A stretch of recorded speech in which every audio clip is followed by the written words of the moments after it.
Hi, I'm Alex Galindo, and today we'll be talking about the purposeful ambiguity in Tolkien's world building and myth making in regards to the creation of fan art.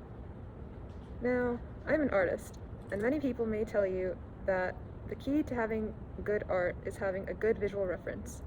Now, what if I told you that you didn't need a reference to make impactful art? That you didn't need a reference to make art that is very personal and dear to you? That your imagination is enough to make lasting connections with a piece of media? By having character descriptions in Tolkien's text be so ambiguous, that's kind of what Tolkien is telling us. The ambiguity of descriptions in Lord of the Rings is key to impactful fan art that fosters a deeper connection with the text. Tolkien's focus was not on fleshing out the appearances of characters, but was more concerned with setting the scene via detailed descriptions of landscapes and geography. Tolkien is eliciting this vague feeling very intentionally. By being intentionally non-descriptive, there's this important notion that his books have a real history and context that you can place yourself in and interact with. One way people choose to interact with the world of Middle-earth is through writing fan fiction and creating fan art. Even if you say you're not an artist, you should do it. It's very evident that Tolkien had his own distinct visualizations of what the characters were supposed to look like. The vague nature of Tolkien's descriptions is what allows the reader to visualize and extend their own interpretations, and is what makes Tolkien's myth-making so much more impactful. If I told you right now to picture Scooby-Doo slipping on a banana peel, it would be pretty easy to do, wouldn't it? You'd see a big brown and black Great Dane falling over himself. A total mess.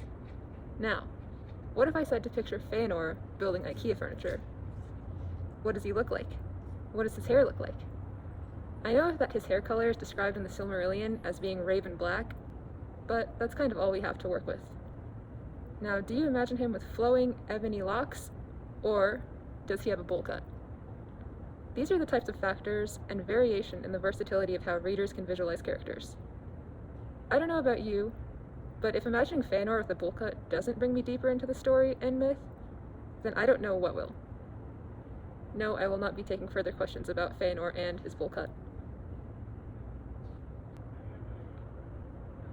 Now, why is it so much more difficult to imagine Fëanor building IKEA furniture than to imagine something like Legolas with a party hat on? I feel like this difference in difficulty is coming from the fact that the Silmarillion does not have a film adaptation. And let's face it, the thought of somehow having a Silmarillion Peter Jackson film is kind of terrifying. When you have to visualize the character for yourself, you're actively immersing yourself in Tolkien's mythology. There's no reference to base visualizations off of because all descriptions are so ambiguous. But what about the Peter Jackson films? Don't they count as visual references? Yes, but it's arguable that Peter Jackson's films can be viewed as another form of fan art. Yes, this is a very bold statement that I am making.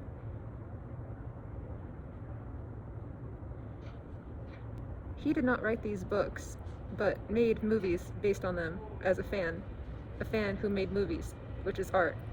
Fan art, if you will.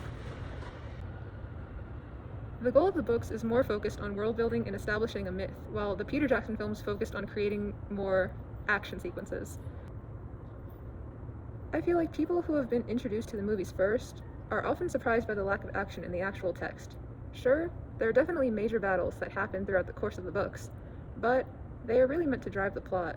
They aren't described in great detail. And this disconnect can also be extended to the casting choices of the films in regards to fan art. The likenesses of the actors casted in Jackson's movies are often used today in the creation of fan art as references and are perhaps the most popular representation of the characters in modern fan art. But Jackson's creative choices are not the only valid perspective in illustrating Middle-earth. Casting Elijah Wood as Frodo or Sean Bean as Boromir does not make them the quintessential faces of these characters. These films are just another adaptation of Tolkien's work. The Peter Jackson films put a preconceived image of what the characters should look like in people's heads. I know it did in mine because my first experience with the Lord of the Rings series was through the films. And because of this, it's very easy to depict these characters in fan art without having to have much interaction with the original text. To make fan art of Legolas, we don't have to necessarily think about what qualities and characteristics he has in the text.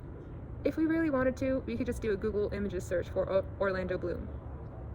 My point is, by already having a widely accepted representation of Legolas, we don't have to be as involved in the actual myth-making aspect of Tolkien's work, and therefore aren't being as immersed in the same level as if we had to imagine the characters for ourselves.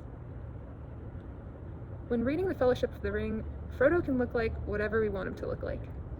There's no limitations on our imagination because our perspective is likely to be valid in some sense. It's in this way that we can form deeper connections with Tolkien's texts.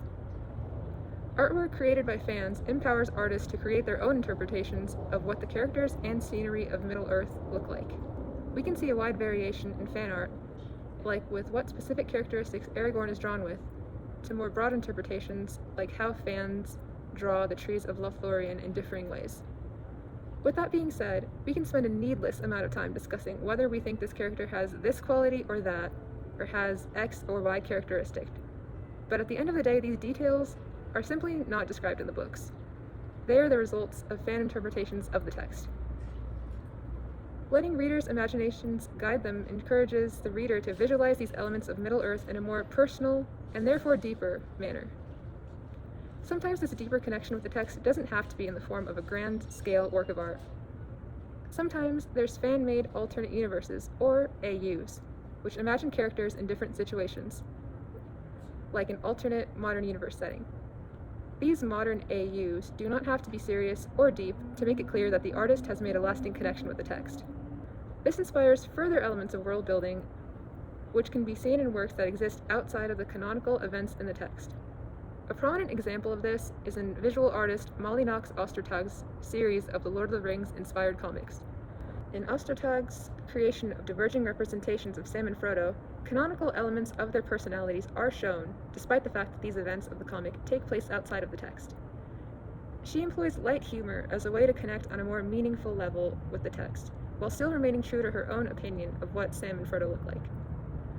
This is how we are further pulled into Tolkien's world building. By being able to visualize Middle-earth exactly how we want it to be, the world becomes that much more realistic and that much more lively. By having these different perspectives, we are encouraged to see the broad value in how differently these settings and characters can be illustrated. From the different ways in which fans draw Middle-earth comes a rich wealth of perspectives that is immeasurable in value. The delicate balance between visual description and context is what makes Tolkien Tolkien. Having visual ambiguity accompany rich historical backgrounds is essential to creating a world that seems like it has its own history. Thanks for coming to my TED Talk.